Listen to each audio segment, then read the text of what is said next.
Hey guys, it's Chris, and I'm back with James, and we're finally back with a Dragon Raised by Wolves Part 3. So let's continue our speculation and theory crafting about Jon Snow's endgame, what could potentially happen, and how this damn thing's going to end. Man, we need to hurry up and do this before we both go crazy. Exactly. You guys have been demanding it, so here it is. All Dragon Raised by Wolves Part 3.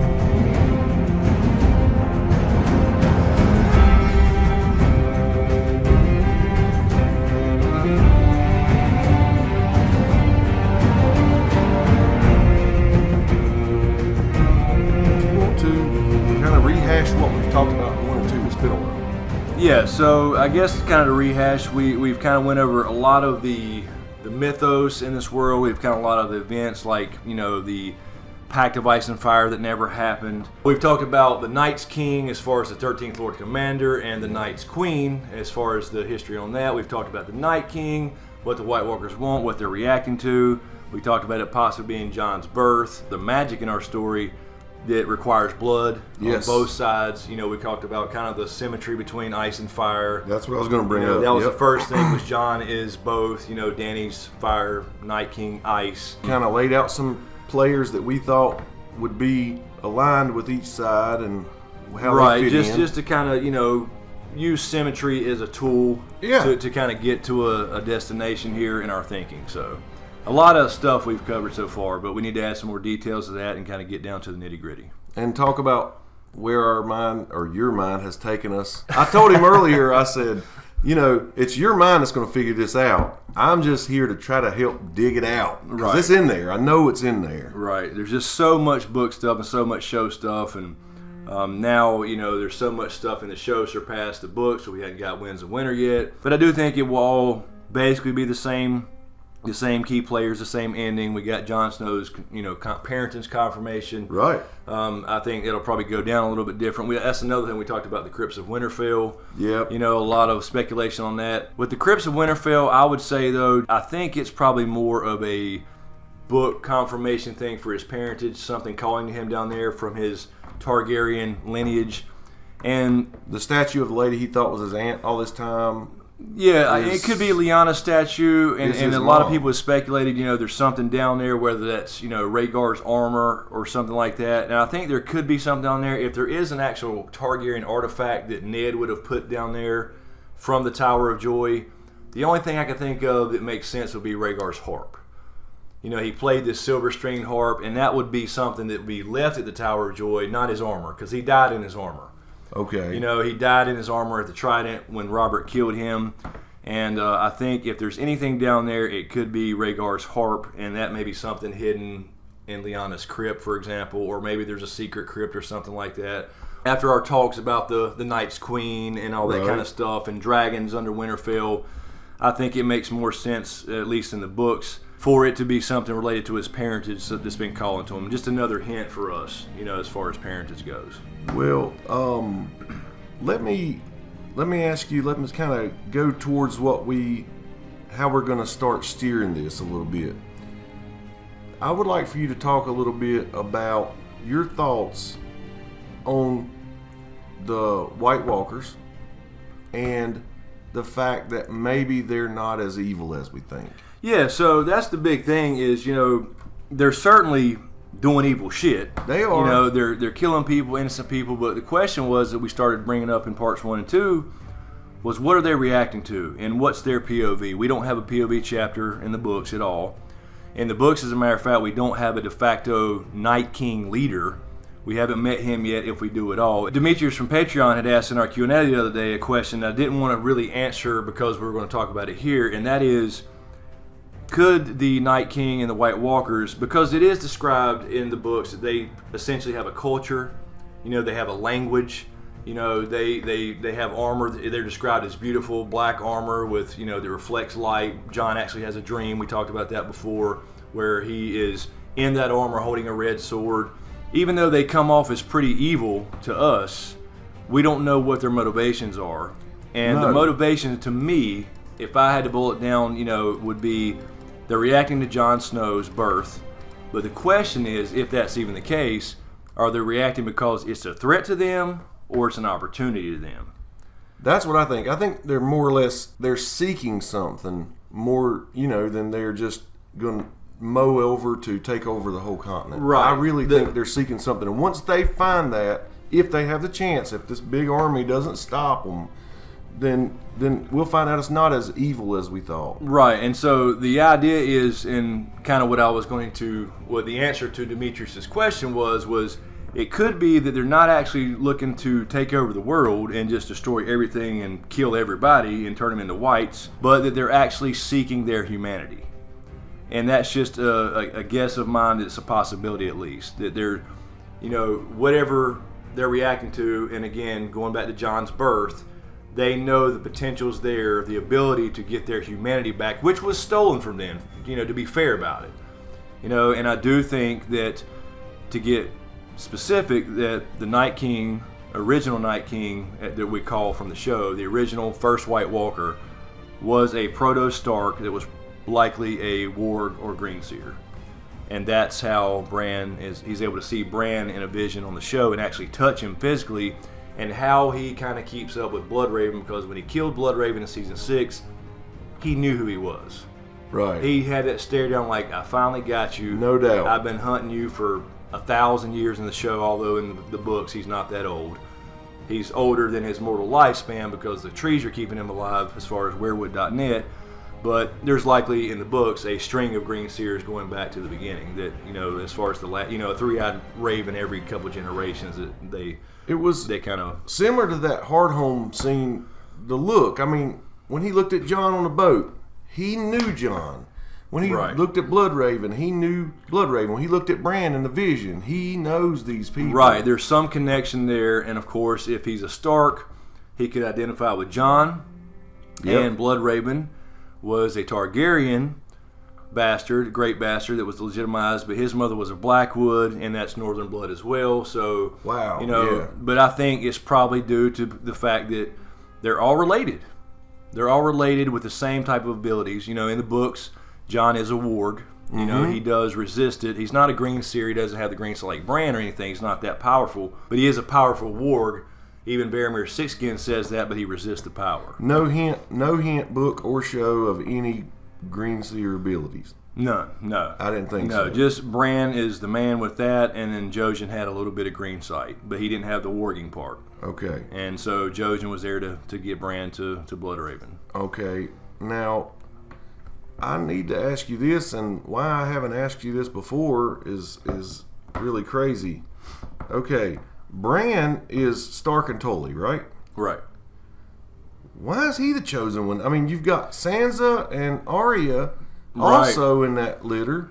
I mean, and Robb. I mean, all the Stark children, but all the Stark children are wargs in the books. All of them. The show hasn't regarded anybody else as a warg except for Bran. Well, I would think like warging and greenseer is like another sense. Okay? Right. That we don't have, or other normal people don't have. And you know how, like, if someone, if they go blind and they hear better and things like that. I wonder if Bran's accident enhanced I think something. so. I think it had a lot to do with it. One of those, his greenseer side or something like that. And, of course, I think that's what started the path. I shouldn't call that an accident, should I?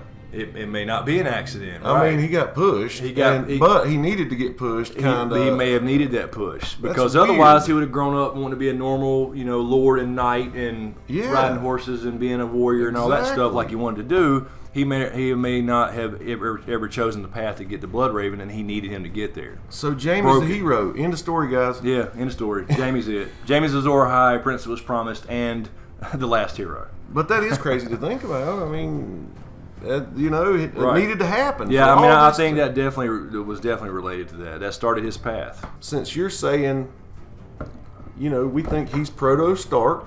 Mm-hmm. Okay. The Children of the Forest got him. He has the Stark blood. They take Dragonglass, which is fire magic type. Right. We talked about how frozen fire. So we think that maybe that Dragonglass mixed with the Stark DNA is the magic for them. And now we've talked about how Jon is a mix of fire and ice. So kind of Tell me what you think about all that. Yeah, They're very similar in that way. I think it's a definite parallel between that, because you got to think, if he was in fact a Stark with green seer warging abilities, then they took something considered to be fire-based, frozen fire, obsidian, dragon glass, associated with volcanic areas, associated with Valyria, really, even though there's more volcanic areas in Westeros as well, and used that to create the first White Walker. And so he was almost, kind of like you said, an experiment. Like a laboratory version of what Jon is naturally. Yeah, right. So it enhanced his, obviously it gave him power. It gave him power over ice and that northern magic he already had combined with that. But it also gave him his weakness. His weakness to fire as far as dragon glass, and probably dragon fire, I'm assuming. And he was clearly held there against his will when the children did that. So to be fair, from their perspective, they did get their humanity taken from them. Which is why we kind of are leaning towards they're wanting it back. So it's just, I'm not sure how far I am with it. I would say I'm 50-50 on it, but I think that that's a possibility, and they're certainly patient. Because they do have a culture, apparently. I mean, it seems they have a culture in the books. I like that you keep bringing up about that. Yeah, and so it's like, okay, now you have to ask yourself, and because this is all about the human heart, and there's no good and bad, it's all gray, right, as far as George R. Martin is writing, you got to ask, do they deserve to live in their own now? Obviously, it's not right for them to be killing people, but they deserve their own culture and to be left alone and all that stuff. So if they're reacting to something, either they see something as a threat or an opportunity, and that's what I'm saying as far as maybe Jon's blood is the opportunity to give them their humanity back in some way. Now, you're only 50-50 with that, but pretty good. That feels good to me, because I'm with you. If they would stop killing, they have every right to be just another species, so to speak, like giants and children of the forest and everything, and have their own place peacefully, if they can stay peaceful. Or they, if he was a Stark, and now again, actually that wouldn't make a lot of sense because the show's timelines are so different, but I was going to say for the books, he would have been a proto-Stark before there was a House Stark. Right. But I was going to say, for the show at least, if they're portraying it that he wasn't created 8,000 years ago, he could want Winterfell back if he was a king of winter. I see what you're saying. Or something like that. That could be a show version. As silly as this sounds, would you picture, and we'll get to the details of this, but if that's the angle and they reach what they're seeking, could you see him change from White Walker back to human, or is he stuck like that? He just loses that venom. We don't know, and that's kind of what we were talking about in, I think, part 2. We kind of brought it up, and we threw it out there before that. We were talking about other ideas of does he have to die, to end this thing? Or is it some kind of agreement like it was apparently the first time, if it was an agreement, which I think it was? Is it going to repeat history where they agree on something, and Jon is the key to that? Or do they have to be destroyed? And one way, maybe he has to have that thing pulled out. Right. And it just kills him? Or, I would think that if it was as simple as just being pulled out and he turns back, he could do it himself. So I think that it would take something special for that to happen. I think that would kill him. But maybe that's what has to be done. We just don't know. I see what you're saying. If he's wanting his humanity back and all it takes is pulling that out, then... Yeah, there's no story. No story. Now, I know this could kind of go into another video we might want to do on the White Walkers or something, but I guess what I'm saying is, you talk about them having a culture and having this beautiful, shiny armor and everything. Right. Is back at Camp White Walker... the lands of always winter. Is there a White Walker blacksmith hammering out this beautiful armor? What do you think about... Right. that's the thing. It's implied that with culture comes all these moving parts, right? So in the land of always winter, which is all uncharted, we have no idea what's there, other than in the show we saw the little, the White Walker scene where they turn the baby. We just saw this, Stonehenge style crystal table, or ice table, I should say, and But yeah, if in the books with all the descriptions of them being beautiful and the black armor and blah blah blah, I mean they have that steal stuff. that armor, they didn't right? steal that. Nobody else has it. No, I mean they had to produce that stuff, so it implies a civilization, a culture, and it's been it's 8,000 years old now, and so that's the question. Do they want to continue that, or have they been waiting this whole time to get their humanity back? Are they out for revenge only? When we know George R. Martin doesn't write about black and white, good and bad, it's all gray. As far as the human heart in conflict is the way he put it so many times. Have you ever thought about the fact that, they don't wear toboggans or anything like that? So, like, the way Dany is fire resistant, they're cold resistant. Right. You know what I mean? They are. They bring the cold, and they follow the cold, it seems. So, yeah, they're out there basically butt-ass naked. Yeah. Except for as far as the show goes, over the seasons, they've got a little more of a look to them when it started off with just like a grass skirt and a spear. And you were talking about how it's so cold that Valyrian steel sword broke one time, so... Well, wasn't a Valyrian steel sword. It was described as the last hero as his sword broke after all his companions had died. It just said, old Nan told that story, that it was so cold, he was trying to use his sword and it broke. Well, there's no Lightbringer magical, Valyrian steel sword going to break. We've already seen that. Jon stopped one as far as, fighting a White Walker and killed one. So I'd like to talk about them more in another video, or you talk about them or whatever, and what you think their culture and civilization is like. There's a lot to them we don't know about them, and we just don't have enough information because they're, especially in the books, it's just limited experiences with them that men are having with them right now. They're just now coming back and into the story, into the world, or being active again. You know what I mean? Well, How, like, there's just giants, no POV. The giants speak another language, right? Right. Is there a giant POV at all, or anything? I didn't think so. It's all from Jon and him up at the wall. Okay. All right. Well, we've talked about that and how we think maybe they're searching for something. Okay. Talk about the other side of it. Where do you stand? You said you're 50-50 on thinking they're doing that. Do you think, what are you what's the other 50%, I guess? Are they trying to conquer and destroy everything? Yeah, I mean, 50% is kind of, maybe a little more than that. I don't know. I think they're definitely, reacting, obviously. But again, the question comes down to, is it, wanting something back, like their humanity, or just total destruction, revenge? And I struggle with it because George R. Martin doesn't really write like that. I said about the whole black and white versus gray thing. So the other half would just be that they're out to destroy everything and just create total chaos and get revenge and reacting to Jon's birth because they see it as a threat. So you think the other half is vengeance? Yeah, so it's either vengeance or it's wanting something, and again, that's determined by whether you figure out or we find out if they're coming back for, wanting humanity or wanting something because Jon can provide that somehow through his blood, through magic, getting their humanity back. Because what else could it really be? It's either they want something because it's a threat or it's an opportunity. There's no other reason to react to anything. Like that. Yeah, I agree. And so the threat side would be that Jon could destroy them forever, and the opportunity side would be that they could become human again or get their humanity back, or some other thing they want for their culture to survive. Right. And now we have down south, we have a group of people. We have several groups of people. Right. Who have these different agendas,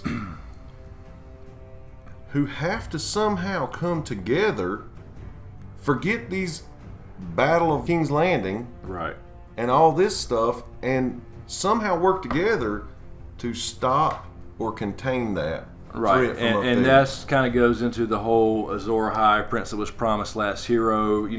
The show starts out, and of course the show is named Game of Thrones. It doesn't matter who sits in that damn chair, ultimately. That means nothing. That's not what this is about. That's the petty struggles of men and all that kind of stuff, and that's what he writes about. It's an anti-war thing. It's like all these wars over the centuries, what have they got people? nothing, just Nothing. more war. You're right. It's a never-ending struggle for power with the whole a feudal. little bit of peace in between. Right, because feudalism doesn't work. Okay. Feudalism doesn't work. There's always an argument about who's a lord and who's going to take power. And Yeah. It's either through blood or conquest. That's it. And it's always going to be an argument. So that's what it's all about. So I feel like that's going to change for sure. They, at the end of this thing, I think Dany said it best in season 6 when she told Tyrion and Theon and Yara, Asha in the books, that our fathers are all horrible people and left the world a horrible place. We're going to leave it a better place. I think that set the agenda right there. I like that. I remember that. Yeah, that was really cool.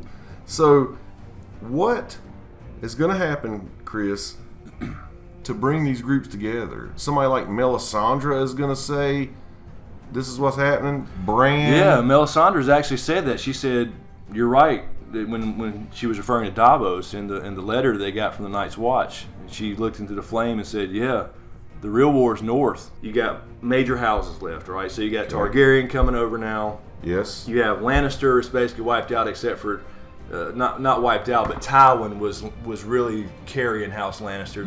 They're basically broke. Tyrion is there. You have potentially Gendry coming back as the last Baratheon. Unless I'm sure there's some Baratheon cousins and stuff in Storm's End or whatever.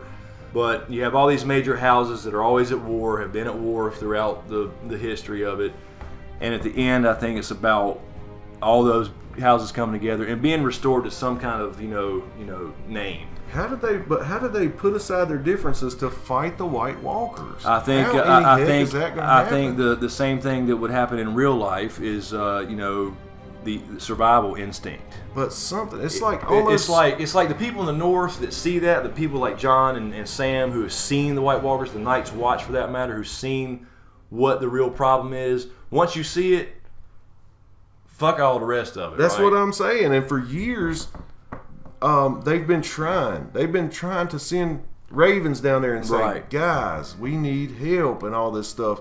And it's like it fell on deaf ears. They tried to take Flower's hand down to King's Landing, but it rotted or whatever on the way to show, Joffrey at the time that, hey, this is a guy that, was reanimated and dead. That's right. This shit's happening. The whole ice spiders as big as hounds, that shit's for real. Although we hadn't seen those yet. I'm waiting for those. Because to me, in the South, Dany is the key. Okay? Somebody has to grab her and say, listen, this is what has got to happen. Put everything else on the back burner. And is that going to be Jon? I don't see their meeting being him coming to her and saying, I need your help to fight up here. That can't be how their meeting goes. Yeah, down. I think that's where the other players come in. So I think you have a Sam at the Citadel. Right, and he's witnessed everything and killed one. He's witnessed all this, and he's had the experience. He knows it's real. He's there to find out something. He could be the one to bring Dany to the fold. I mean, he's going to hear things at the Citadel. He's going to hear. He's in kind of back in civilization again compared to being at Castle Black. Right. So he's going to know of her approach. And also Bran. Bran's the other key player on the other side who can see all this stuff, past, present, future, see all these things. So I think he's the information guy. Okay. Him and Sam are kind of the information. They're not the action heroes. They're not going to run into the battle carrying a sword. Yeah. But they're going to get the information to the right people. So I think that Bran and perhaps Sam are the keys to getting Dany involved. Kind of like how we compared Bran to Professor X before. Yes, exactly. He's not going to get up out of the wheelchair and whip anybody's ass, but he's very important. But he's going to coordinate everything. So Bran's the coordinator is the way I see it. So I like that. That kind of goes into the whole, again, the last hero, Azor Ahai, Prince that was promised, all these different stories that are really the same story. They're really not about one person being a savior. They're about people working together. There's different versions of that story. They got changed over the years, I'm sure, to become this one, savior figure. But a lot of people fit that role. So it's going to take Bran. Bran kind of fits like the Westerosi version of the last hero who went off with companions to find the children and get their help. And he actually did that, and became the last Greenseer. And so, then you have the Azor Ahai Prince that was promised. Dany fits all that literally. She was born amongst salt and smoke. She was born under a bleeding, or reborn under a bleeding star with dragons. You know, you had all these things. She woke dragons from stone, you know, petrified dragon eggs. She did all that literally. And, of course, you have Jon, who did all that figuratively. Yeah. But as I was saying in our last Q&A, you can damn near make anybody fit that. I can make Davos fit that if I look hard enough. I can make, you know, Stannis fit that if I look, you know, because Melisandre made Stannis do some of that stuff. I could make Jorah, for example, fit that stuff. You know, he was with Dany the whole time, for example, so he was reborn that night in a way, under salt and smoke and a bleeding star. Funny and you had brought the him dragon up. blood with him, you know what I mean? So anybody can fit those little things. Funny you brought him up. That's where I was going next. I want you to tell them how you've kind of started swaying a little bit towards Jorah being a major player. And I know it's just a theory you got, and you're not saying it's so. Right. But tell them kind of what you've been telling me, what's been coming into your head with him. Right. So I've been thinking about basically is why did we ever learn about grayscale? Right. That's what started the thought. I'm like, why did we hear about Shireen, you know, getting cured as a child of grayscale? What makes, you know, we saw she got burned, but in the story, and supposedly that melted the snow. Although I think it just provided Melisandre a path back to Jon. I don't know, whatever. Right. The point being, it's not just filler, I don't think. Yeah, there's a reason we're learning about the Stone Men and, you know, grayscale and it being a plague. And as a matter of fact, as I was telling James, you know, since he hadn't got through all the books yet, I think you're through the first one, right? Mm-hmm. And there's a character in the books named Val, and she is a wildling princess, kind of, sort of. So she is the sister of Mance Rayder's wife. There's a lot more characters in the books, obviously. Cool. So Stannis wants to use Val as a wildling princess to marry to someone in the north to unify people, because Stannis wants to use the wildlings in his army to take Winterfell.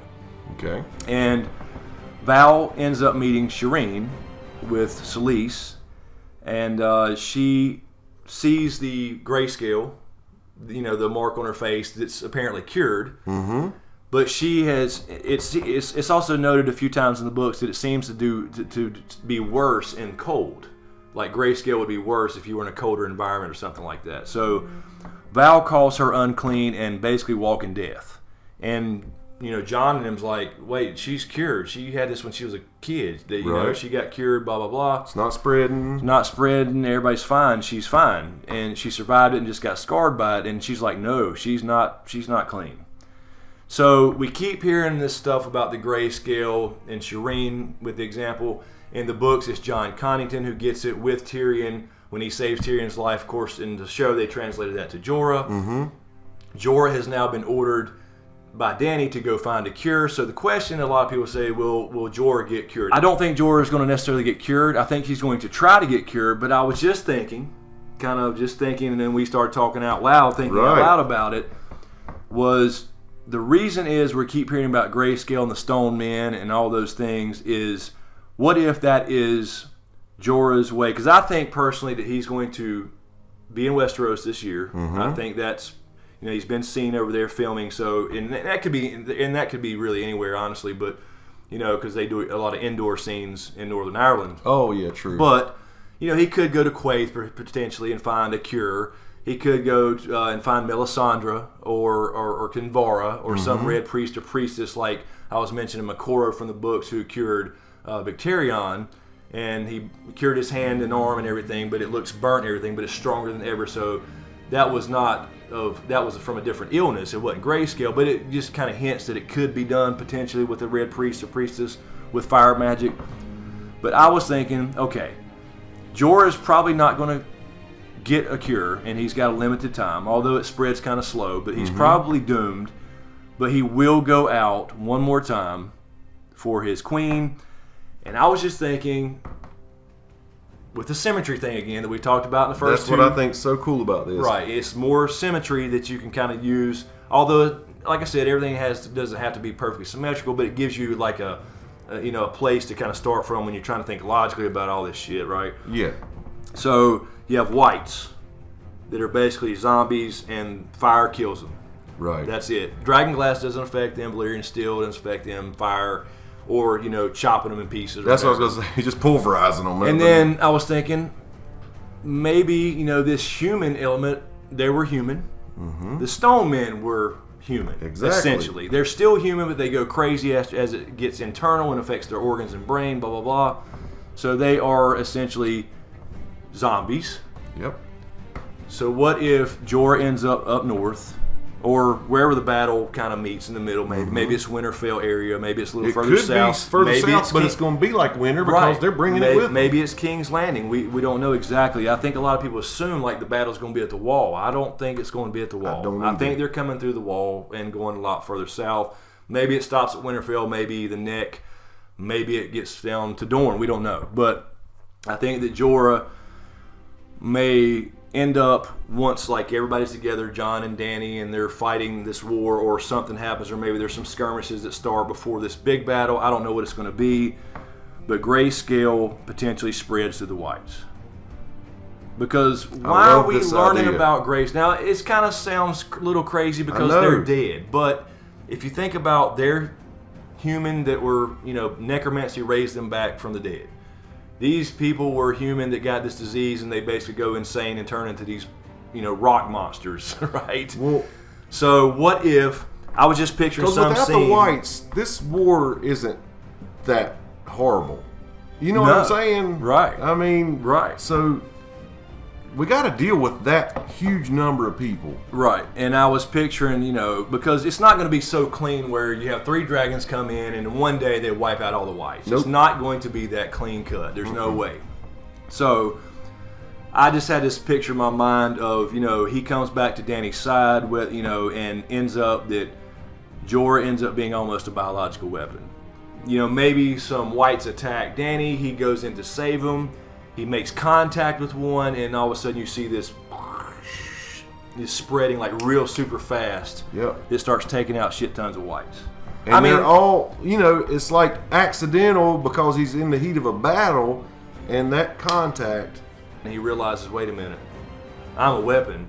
And then... Because he's almost thinking, I'm going to die anyway. Right. And then at some point in the big battle, what have you, he rushes in to save Dany one more time and sacrifices himself. He knows he's going to get stabbed to death by all these axes and spears and whatever they have, but he sets off the bomb.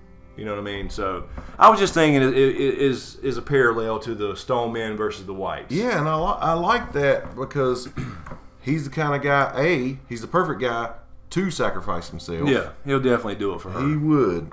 And that makes defeating the White Walker / White Army more believable and because I'm with you, 3 dragons ain't gonna do it that easy. Yeah, and if they even survive, that's the thing. We just don't know how that's going to work, and it gives grayscale a purpose. Otherwise, think about it. If you were reading the books or even watching the show, and you never saw Shireen, or she was just a normal girl without a scar, what does it matter? What's the point?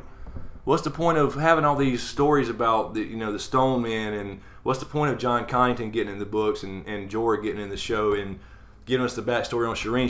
She could have been Shireen without that and still been Stannis' daughter and the princess of Dragonstone and all that good stuff with his claim to the throne anyway. Yeah.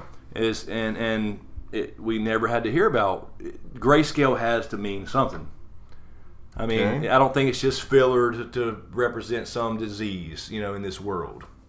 You know what I mean? So, it could be. It could be completely off base, but I think there's a reason we keep hearing about them.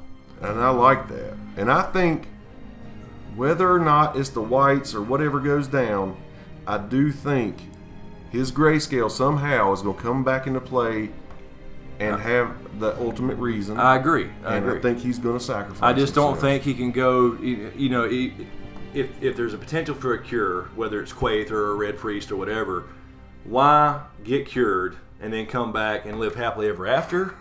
That's not the way this works. No. We'll use the Force. That's not how the Force works. That's not, it doesn't make sense for him to ever have gotten it if he's just going to get cured. Now, while you were talking earlier, I was thinking, the guy that's with the Brotherhood Without Banners that brought, he's like a Red Priest. Is that what he is? Thoros Amir, right. Where are they located right now? In the Riverlands. where the Hound went back to, and then where Arya is right now since she went back and killed Walter Frey. Which is where, like, the Hound was when he saw those people slaughtered and everything? Yep. Okay, how close is that to where Jorah's heading? Because I'm wondering if maybe that guy could help Jorah if, in fact, he does try to get it's certainly cured. a possibility. We just don't know where he's going, Because in Westeros. I think he's going to be in Westeros. Okay. I don't think in the show, at least, that we're going to see much more of Essos. I don't, if at all, honestly. I hope at least. I've never really been a big fan of the whole Essos thing and all this stuff. I mean, there's some important stuff in the books there, but I think pretty much in the show, especially with only 14 episodes left or 15, whatever it is, I don't think Essos is even a necessity anymore. We may not even see Dario again. I'm tired of Marine. Let's just get the hell out of Marine and get to Westeros and focus on what's coming. All right. So we just don't know where he's going. I mean, he could be heading up north to his family, which is Bear Island. That's way above Winterfell. That's close to the wall. He could be heading to King's Landing. He could be heading to the Riverlands. We just don't have a clue. Well, the reason I brought that up is because the Hound is with them, correct? Yes. All right. And they kind of agreed to go north because they heard about this battle with the White Walkers. They've heard about it. And you've kind of laid out in your mind Jorah's endgame and how he's a player in this.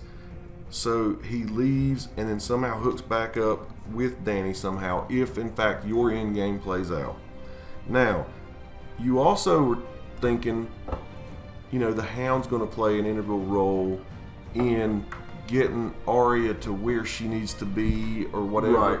Would you talk about him and what you think his end game is? I think him and Gendry could both kind of play this role, but I think that brought up. I'm sorry to interrupt you, but you know how you brought up the fact when we were talking kind of about his end game about. That's where I'm going. You going there? Yeah, that's okay. where I'm going. All right, but I just want to lay it out real quick. I think him or Gendry or a combination of both, because I think Gendry's coming back. I called this. Let me just say, I told you so. I don't never say I told you so. In real life, you don't. I'm telling you, he's not that kind of guy. But when I made a video about Gendry, which was 5-6 weeks ago, maybe 7. I'm not even sure now. 4 or 5 maybe. And then 2 weeks later, the news came out about him being seen in Belfast or whatever. And so I knew I've always thought he'd come back and meet back up with Arya. But now that the Hound has kind of had this redemption arc, and he's tried the peace thing, but he knows it can't work, and now he's kind of talked to Thoros and Beric in the show at least, and he's headed up north, and he seems to be part of something bigger. This redemption arc he's on. I think with him and Arya's history, I think they're running each other again, and she's on this faceless assassin path. And she'll probably get a few more on her list. I don't know. But maybe he's the one that kind of sets her straight and says, look, this is what's going on. Here's what's going on in the north. Your brother's up here now. Sansa's back. And she gets her mind back on family and important shit. Good. You know what I mean? I'm just thinking that's how Arya gets back, focused back to the end game, because I think she will be a player there. Our last, sighting of her was... murdering old man. Walter Frey. Walter Frey. So she's right there in the Riverland. She's right in the same area. Okay, good. So I think that's really highly that's potentially going to happen. And then I think as far as the Hound goes, he's going to join. He's basically joined the Brotherhood essentially. So I think he stays with them, heads north. And what I was saying though is it's always been pointed out with his backstory about how he got his burns and scars. He is deathly afraid of fire. That's why he said fuck the king and left King's Landing and got the hell out of there, ended up with Arya in the first place, right? Yeah. So, offered to take Sansa home. That might have been a little foreshadowing about him ended up being at Winterfell. And see, I'm thinking he's right. So, I think he ends up there, and potentially his whole backstory was there, and it's a cool thing between him and his brother, but he's dropping that vengeance thing. He may still kill his brother, the Mountain. Probably, now that's Franken not what's Mountain, driving him. But that's not what's driving him anymore, exactly.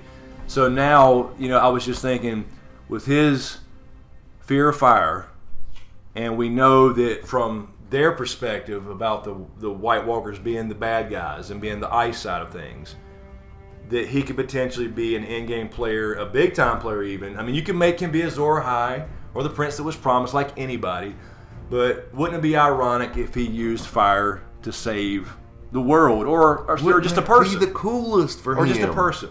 What, maybe Arya, maybe Jon, maybe or whatever. Maybe he goes out in a blaze of glory, literally. Saving somebody that's important to the end game, yes. or a big chunk of whatever. White Walkers. Very similar to Jorah. Very similar to Jorah. He's saving a key piece to what we're going to talk about more in part 4 of this. Right. We're kind of focused on the outlier players and their major role in getting the key players where they need to be or saving them. Right. I mean, the idea of this series was Jon Snow, but you cannot talk about the end game of Jon Snow. Yes, you have to kind of chip away at all because there's so many outlying players, and that's exactly the point. It's not just Jon Snow saves the world. It's Jon Snow is the key to that with his blood, but all these other players fit into a piece of the puzzle. So you got to kind of work your way through all these different things and all the backstories and all the history that we've learned, because we're learning that for a reason. It's not just filler. Because when part 4 comes out and we actually say how we think this is going to end, and Jon Snow's role in this, we're not just going to tell you that because we've had to build up this whole story in our own minds. Yeah. I mean, exactly. We could be writing our own book. And what's cool about these videos, and what you guys seem to be enjoying about them, is we're sitting there talking, and we do a little bit of talking before we start, and we have talks when we're talking about when we're watching the show or whatever. Right. And start formulating things, but we're kind of doing this with you. We're bouncing these ideas so you guys are thinking as well. So I want, my goal for this little series is in part 4 I'll say I think this is going to happen as far as Jon's role and everything, but I want to see people's responses and their theories, and maybe it gets you an idea that I don't think, something I didn't think about. And your comments on these videos are kind of helping us navigate this a little bit. And that's the idea of a conversation. That's why I started this channel anyway. I'm not claiming to be the R'hllor over here of Game of Thrones or the old god. You are, though. No, I'm not. He's threatening to do this live, though, and I'm nervous about that. But it would be really we're going to cool. do some live stuff for sure. I'm not saying part 4 of this, but we're going to do some live stuff. And that'd be really cool. I would like to do some kind of live interactive thing. A lot of people have asked us to do live Q&As. It'll be fun. It really would. So I totally see where you're going with that. So now we've got Jorah and the Hound, who don't realize how important they are. They're just doing this out of love. Exactly. And I do believe the Hound loves Arya. Now, I'm not saying romantically or anything. Right, no, but I agree. I think as little as his heart is, it's full of Arya. I agree. I think their relationship changed him forever. And now the Hound's a bigger, in a group that's something more than himself and more than the revenge of his, killing his brother, more than that angle, that drive, that hatred that he, the dark side. He's been Vader for the last, 3 or 4, 5 seasons, and now he's Anakin again. So, and I think that Sam loves Jon platonically. Oh yeah, you know what I'm saying? And I think Sam's endgame is going to be very important. I think he's one of the more important players, but his is going to be all about helping Jon. I do believe that. I think from the time he met Jon at the wall, and Jon took him under his wing and protected him, because had Jon not been there, he would have had a miserable existence. He'd have been dead. I believe that. He'd have been dead. Yeah. Yeah, he would have been dead. So he's going to do some payback, seriously, in this story. I believe Sam will. Yeah, he's another big player, whether it's discovering, the secrets to Valyrian steel. We had a conversation about this. Dragonglass does it already. A regular Valyrian steel sword does it. But, people brought up some valid points, too, in the comments that, you can't have all arrows necessarily and all little spearheads to fight this big battle because they don't affect the whites. Only fire does. But then again, it doesn't hurt, like I said, to rain down a bunch of dragon glass arrows onto the Night King's head. But there was, people made some valid comments that, they need to learn Valyrian steel so everybody can be armed with, rigid weapons that they can have some reach if there is a big, clash type That's a great battle. point, yeah. But again, my counter to that would be you only have 14, 13, whatever, 12, I think, left. Or let's see, you've had 14 with the baby White Walkers in the show. Oh, I see where you're going with and this. 3 have been killed. Yeah. So basically, you have 11 White Walkers that we know of. There You may don't be need a lot hundreds of more. thousands You don't of need arrowheads hundreds and of stuff. thousands of swords to kill them. It's in any sword will kill a white or cut a white up. I should Right. say. So it's fire. It's all about fire. Let me throw you a curveball. Throw it. Since we're talking about Sam. Leave it hanging high. All right, I will. We're talking about Sam. How important is Little Sam? I've thought about that a lot. Initially, a lot of people thought that he was very, very important because that was potentially why the White Walkers were coming south, because they were getting what that was promised to them by Craster. Yeah. But then you think about it, they were active long before. They were already killing people up there before. So I don't think that one little human kid matters to them. He couldn't honestly. be the first one that slipped through their fingers in all these hundreds of years. Exactly.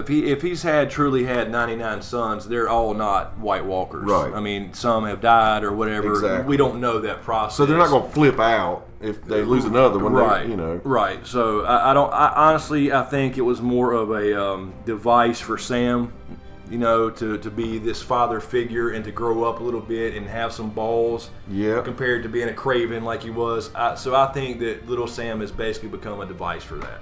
Okay. For Sam to kind of be a bigger character, and he killed a White Walker to save little Sam. Right. He would have never done that before if he didn't have that love again, that drive for love to save somebody he cared about. See, I hope. Now then again, I have to mention this though. Go for Books. it. Yeah. 2 different babies. Baby swap at the wall. You have Mance Rayder's son that Gilly's taking care of because Jon was afraid Melisandre was going to burn him for King's blood. Right. So baby swap, and it's a little bit different in the books, but same principle applies. Well, this isn't different in the books. Sam's dad's an asshole, right? Yes. All right. When this is all said and done, I want Sam, Gilly, and little Sam to be alive. So yeah, with the last season when Sam goes into the Citadel, sees the library, and sees the astrolabe, I think it's called, right up there, and it kind of connected to the opening credits. A lot of people now think that the end of this thing is going to end, after the battle and all that kind of stuff, with Sam actually telling this whole entire story, or writing it down and perhaps telling it to little Sam, basically That's like his freaking cool. adoptive son. So that is cool. So I could see that. that. That may be. That's got to be the prologue or epilogue, right? It can't be the main thing. Like we skipped the whole battle, and all of a sudden Sam's just sitting back by a fire reading to 6-year-old Sam. Well, we know if he winds up in a battle, he'll do okay. I remember the Battle of the Wall or whatever. When he was running around, he was trying to encourage that other guy to have some balls. Pip. Pip was scared to death. Yeah. And ended up dying, and he was the one that stepped up. And it goes back to the same thing. He'd have been dead without Jon there to get him going and stoke a fire under his ass. But the love for Gilly did that. Yeah. And Gilly was down in the cellar. He goes and checks on her, and that bald-headed dude's down there scared shitless. Janice Slint. I'm glad he got his damn head cut off. I just saw that. Bastard. Okay, so I've hit you with a couple curveballs. I'm going to throw you a slider. All right. For some reason, Chris, I keep thinking that Jaime is going to have a role. I do think he's kind of an outlier player in this, but I wonder what you think about Jaime's endgame, because at first it's going to be something dealing with Cersei. Right. What do you think happens during or after that? Because he's kind of a good character to have around in this battle. Yeah, I've thought about this quite a bit, and I think that he has a role, but not in the end game, if that makes sense. And the role would be, I think, to help Dany in a way. That's what I'm thinking. Take King's by Landing. taking Cersei out. Yep. Because there's been so much foreshadowing about they came into the world together, they're going to go out of the world together, the whole Valonqar theory, which was left out of or the Valakar prophecy, I should say, that was left out of the show. They just added the part about, the Maggie the Frog prophecy. That's what I was going to say. But there is nothing in Maggie the Frog that makes you think he's going to go out with her, is there? In the book version, yes. Okay. I think that he will be the younger brother. The Valakar means younger brother in Valyrian. It's not gender neutral, by the way. A lot of people think because Prince that was promised is a gender neutral thing that Aemon figured out, that Valakar is a Valyrian word that means younger sibling. It actually is brother. Okay. There is another Valyrian word for sister. Anyway, the point being that a lot of people think it could be Arya, because she could wear somebody's face, which is still certainly a possibility. Right. I'm not saying that's off the table at all, but I just think there's been too much foreshadowing with them coming into the world together, going out together. They actually said that, we'll always be together, and I think that history repeats itself with the Mad King, and now he's got to stop the Mad Queen because there's more wildfire. And you think so? I think he's going to take her out. I'll be damned. He'll be the one to take Cersei out, and on the show, I'm thinking this might be probably episode 7. I think we got 7 episodes in season 7. But yeah, the last episode, I'm thinking Cersei. I know the actors have signed for both seasons. Okay. But that doesn't mean she can't play a dead body in episode 1 of season 8. You're right. So I'm thinking because there's so little time left. Like her dad did. Right, exactly. And every year there's a big Lannister death, right? I mean, so with the little bit of time they have left for the show, at least, I think that they got to get all that King's Landing political bullshit out of the way so they can focus on the War for the Dawn. So in the sense that he takes out Cersei and clears the way for Dany, yeah, he's got to roll. But beyond that, I really don't... Is he conflicted after he takes her out? Maybe he's so torn that he kills himself? I think so. I think he takes himself out. And he might jump out a window. Now, a lot of people want to see him kill Cersei, realize how she is. Which in the books they're already kind of that point. They're broken up, and you saw that happen in episode 10 of season 6 in the show. Yeah. When she became the Mad Queen, she was crowned, and he was sitting over like, he gave her a look. You motherfucker. Yeah. He gave her that look of disdain. So I think that's starting to happen now. He fulfills that Valakar prophecy. And probably takes himself out because he's so conflicted about he saved the king. He saved King's Landing again. He's now the Queen Slayer. Okay. So he's the King Slayer, the Queen Slayer, and the Kin Slayer. And then he takes himself out, and in that sense, he's got to roll because it opens the gates for Dany or whatever to come in and establish herself in the South or whatever. It does. So, given to her. The way it was given to Robert Baratheon. Yeah, right, exactly what I was thinking, because, the gates were open for Tywin to come in, and the Mad King thought he was there to defend him, but Tywin sacked the city. So I think it's similar, history repeats itself, and I just don't see, beyond that, Jaime living and killing Cersei and then joining up with Dany and just going north and fighting the White Walkers. I don't recall at least any foreshadowing for that I can remember or think of.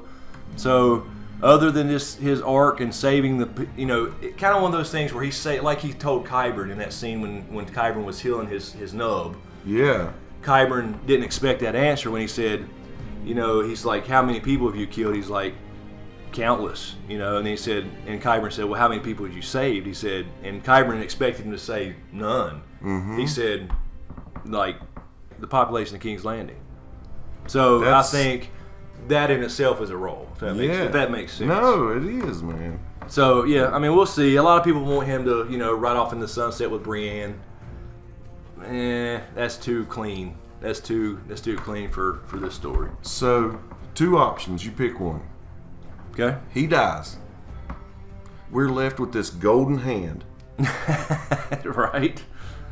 A, Tyrion has it placed on a golden stick and uses it as a back scratcher. B, Varys has it melted down into a golden cock. I don't know. I think Varys is apparently fine without one. I think he is too. I mean, he says that's why he doesn't desire things, so that's why he can get shit done. Which, I guess that's partially true. Theon. That's right. Give him the golden cock. There you go. Theon needs it. He'll take it back. Yeah, exactly. All right. So, well, okay, cool. Well, I have in my mind, I had a similar outcome for him. Right. And his key role was to make King's Landing not as big a battle as everybody thinks it's going to be. Right, yeah, because if we've got, this kind of, I guess, spoilery leaks for Season 7, we've seen apparently that Dany's going to visit the Dragon Pit, which is in King's Landing. If she's visiting the Dragon Pit, she's won the war, or she's won the battle, she's taken the city. She's not just going to show up and go head over there before she's won the war. So at that point, when she sees that in her, which is, her ancestral house of dragons, right, where they used to put them, then she's won that battle. So I don't think it's going to be a big, huge battle. I mean, Cersei and Euron could join up, and this is getting into a little bit different territory, I guess. But I don't see it being a big thing for Dany to take King's Landing. I mean, she's too powerful right now, and she may hit from several different directions. Talk about Heartsbane. And I know you did a video or something. Yeah, I just so if you've seen the Valyrian Steel Heartsbane video, I did a video where I talked about all the Valyrian Steel swords, the known swords, and some daggers and armor and stuff like that. Kind of a little history thing, but then added a little bit to it about Heartsbane. I think we were talking about Sam earlier. Yeah. I think that there's a reason we see Sam take Heartsbane. It's not just for protection. I mean, he could have grabbed anything for protection. I mean, he's in basically a castle. He could have grabbed any steel sword. Yeah, and he's not a master steel sword wielder. He's not a sword wielder training at the wall. Right. Yeah, exactly. He doesn't need that.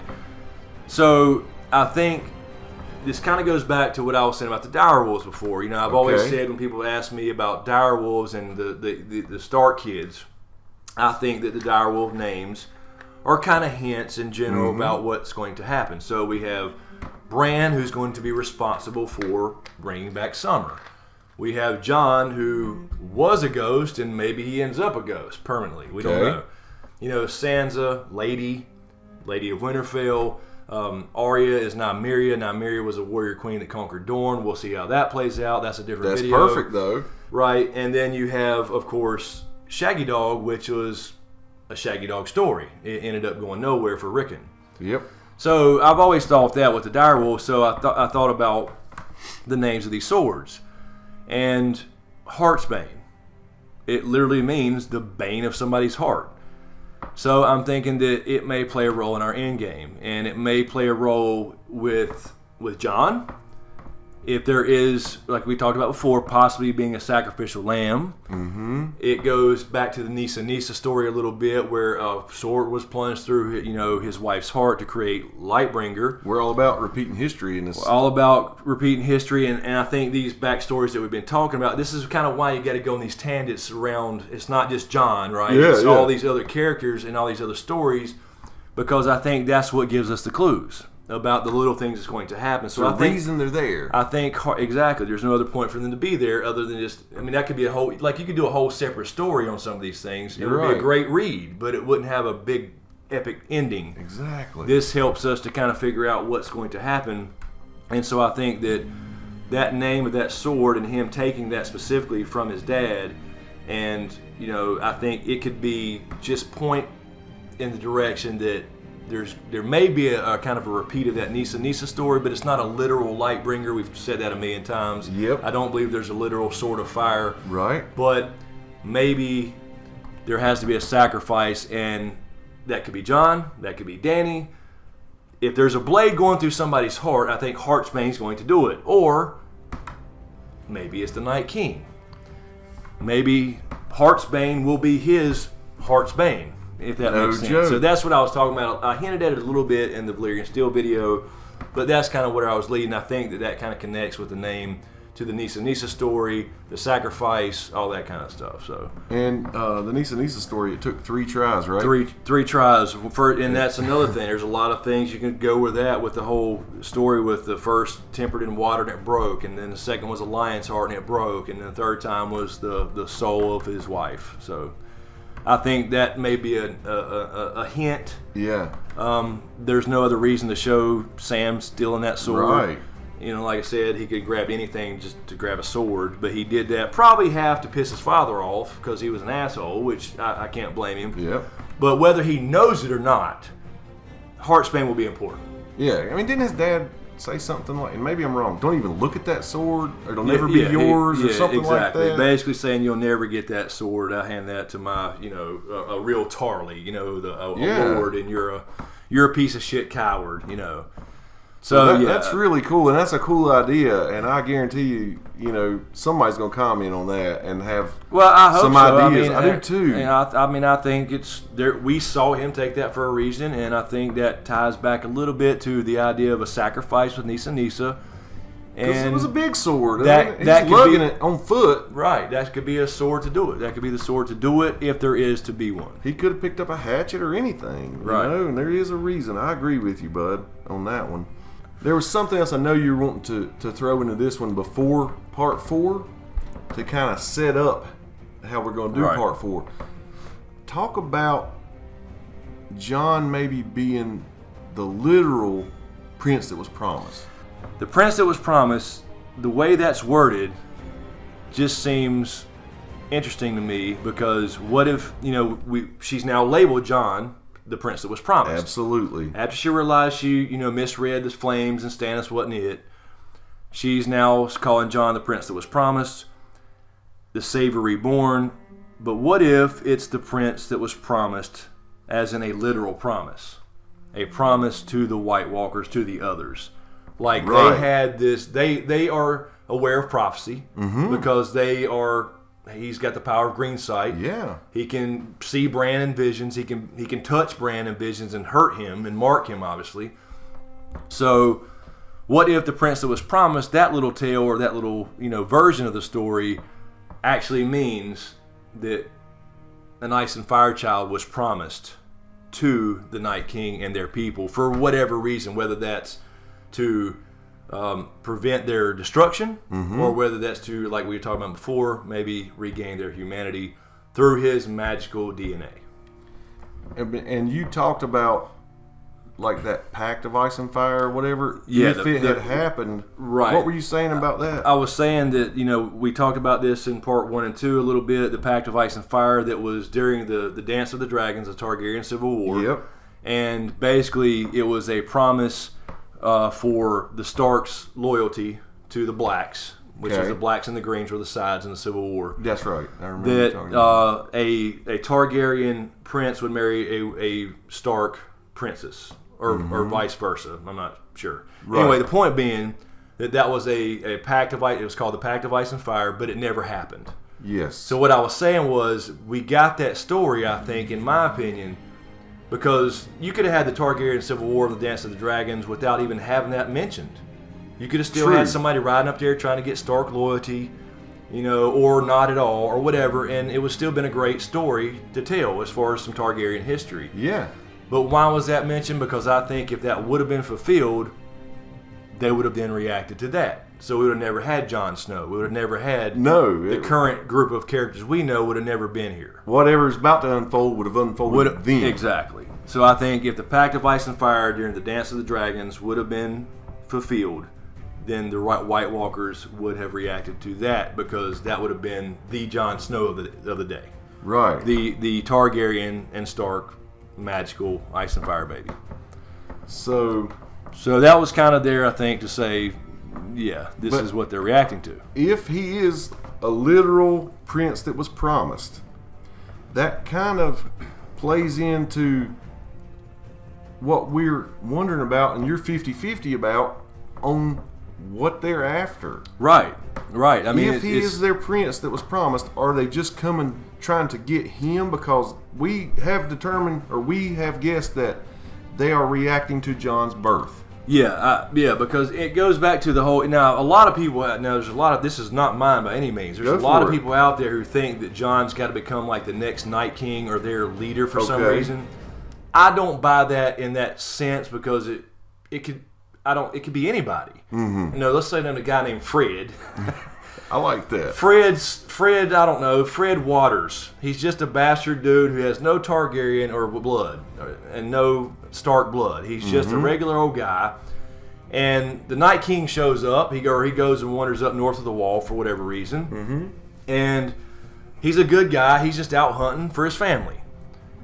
All right, and he gets turned. Well, he's already we're establishing he's a good guy and he cares about his family and his country and all that stuff, right? That's what I'm saying.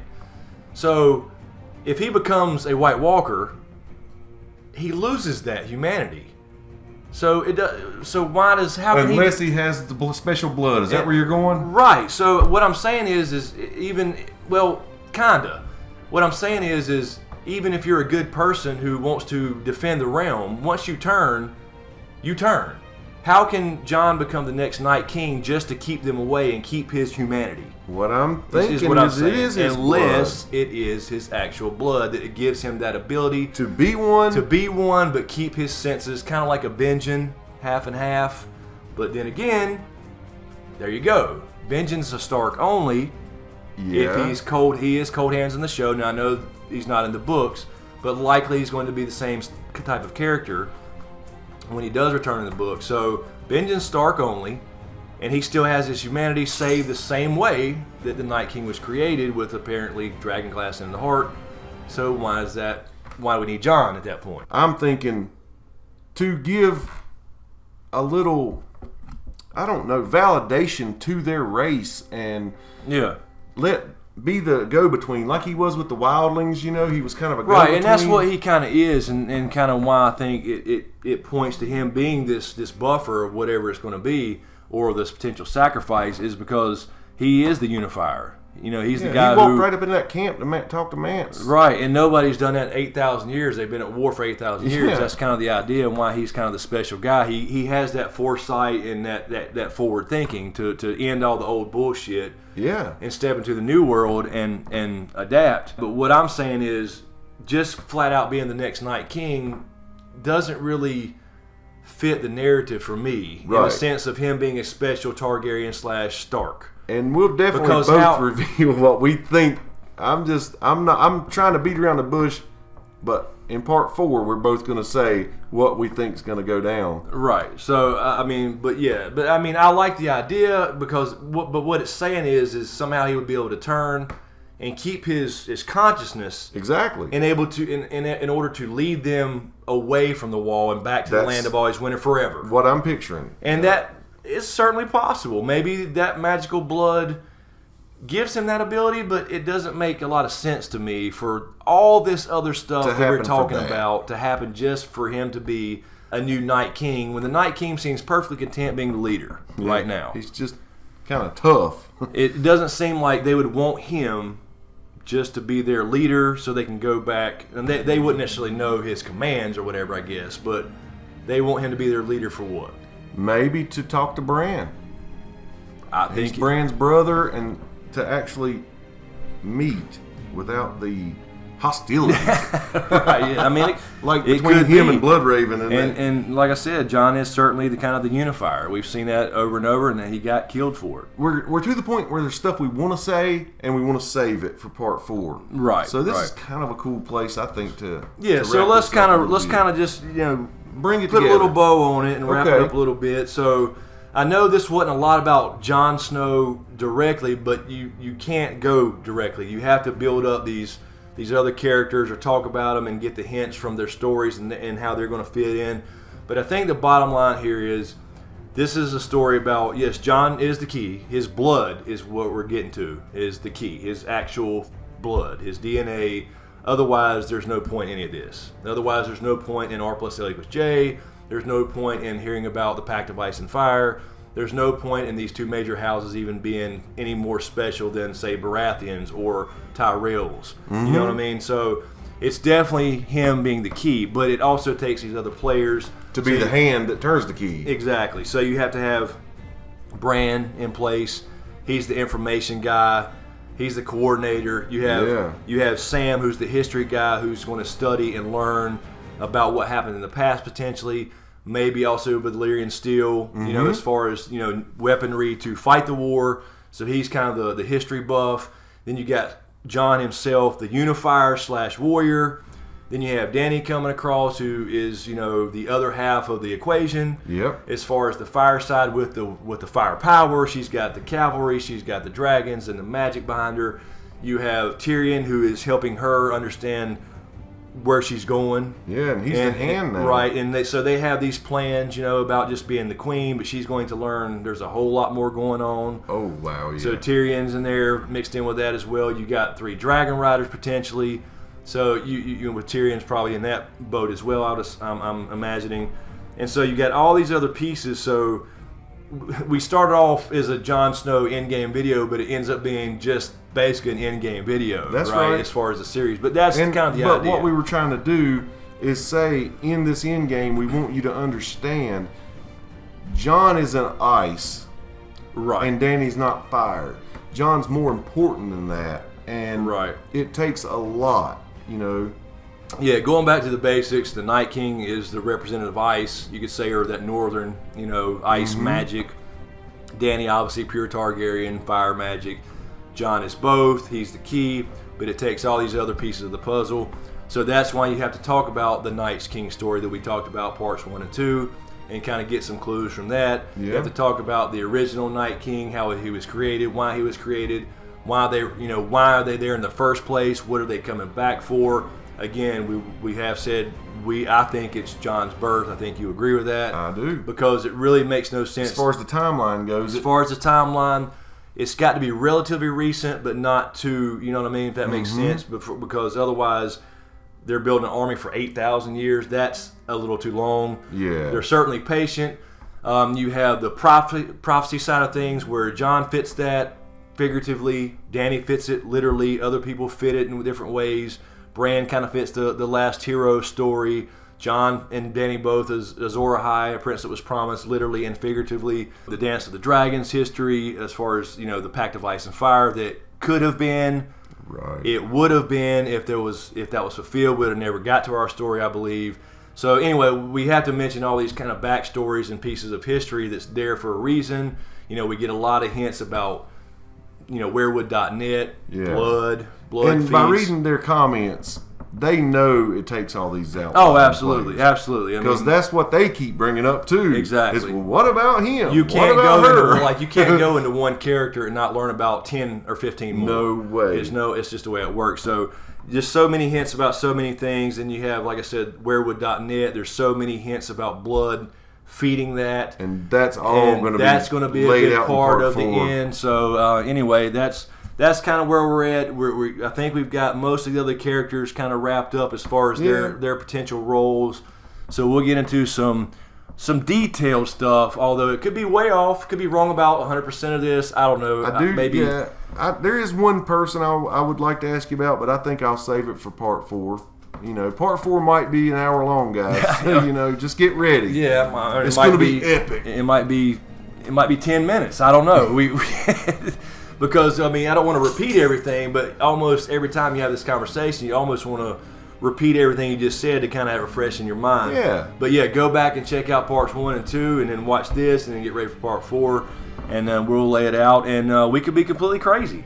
Yeah, but that's the fun of it. It's a conversation, and I'll read all your comments and get ideas from that as well. That's what this is about.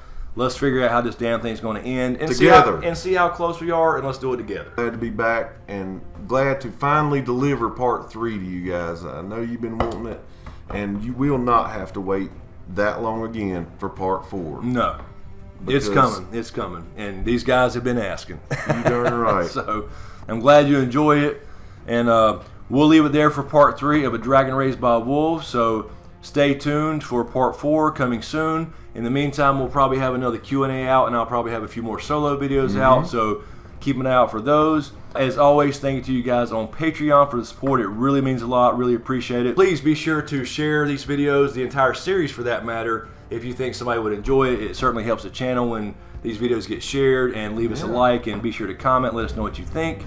So that'll do it, guys. As usual, thank you for all the support. Be sure to subscribe to get everything. Thanks for watching, and we'll see you